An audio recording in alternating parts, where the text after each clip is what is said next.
if you missed it, that guy, Justin Barcia, raced the Weston Beach. Well, he raced the Weston Beach race. That sounds weird to say, but it's how you're gonna word it.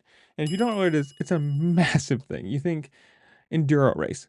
From the company or from the website for it said, quote, picture this: a mammoth 6-mile circuit winding its way through the picturesque beachscape, challenging the most fearless riders on the planet. But that's not all. The race kicks off in style with a famous 2 kilometer straight that leaves you breathless, blah, blah, blah, blah. Like, if you've never seen this, go look it up on YouTube. It's a super cool thing. It's basically start the race, put all your weight on the back tire, throttle out, get up to the highest gear you can, and go as fast as you can for 2 kilometers, and then lap it over and over and over again. And he did this on a stock gas 350 with stock tank. This is an endurance race. Most of these guys are running, tanks that are double the size, whatever. And I think somewhere it said he finished 7th and he had to do, I don't know, 5 or 6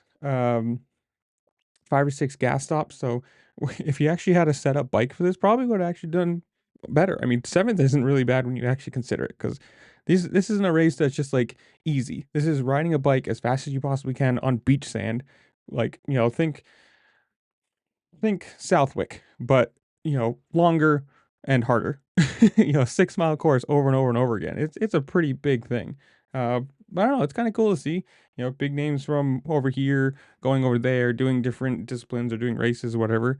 I don't know. You guys tell me. What do you think of this? Have you ever seen it? Is it something you've ever watched? Are you interested in other types of racing? Or are you just a supercross and motocross guy? Whatever it is, comment down below. Tell me what you think. While you're down there, make sure to like, share, subscribe, do all the fun things this platform allows you to do, because it really does help me out and I appreciate it. And with that, I'll see you later. Peace.